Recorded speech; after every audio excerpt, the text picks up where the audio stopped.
यानंतर बातमी मद्य विक्री परवान्यांसंदर्भातली आहे। राजकारणी आणि लेकरं बाळं हे मद्य विक्रीत आहेत आणि महाराष्ट्रात 328 नवे परवाने देण्याचा निर्णय घेण्यात आलेला आहे। मद्य विक्रीच्या परवान्यांपैकी 96 परवाने हे राजकीय कुटुंबांशी संबंधित असलेल्या आणि मद्य व्यवसायात मद्य निर्मिती आणि विक्री व्यवसायात असलेल्यांना मिळणार आहेत, तर सरकार 41 मद्य निर्मिती उद्योगांना प्रत्येकी 8 असे एकूण 328 परवाने देणार आहेत। एकूण 328 परवान्यांपैकी 96 परवाने हे राजकीय कुटुंबांशी संबंधित असलेल्या व्यक्तींच्या झोळीत पडणार असल्याचं समजतंय।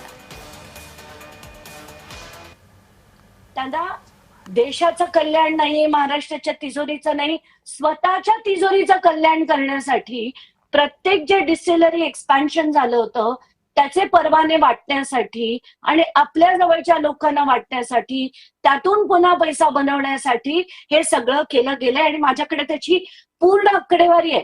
कारण साखर कारखाने पूर्वी साखर बनवायचे आणि त्यात सुद्धा अमुक भाग त्यांना लेव्ही शुगर द्यायला लागायचा। हे सगळं मिळवून नाही आणि आपल्या याच्यातनं दारू जास्त बनावी म्हणून ENA प्रोडक्शनसाठी त्यांनी सुरू केलं। मग फॉरेन कंपनीज बरोबर टायअप्स केले आणि मग ही दारू विकण्यासाठी हे 328 परवाने जे आहेत ते वाढवले गेले।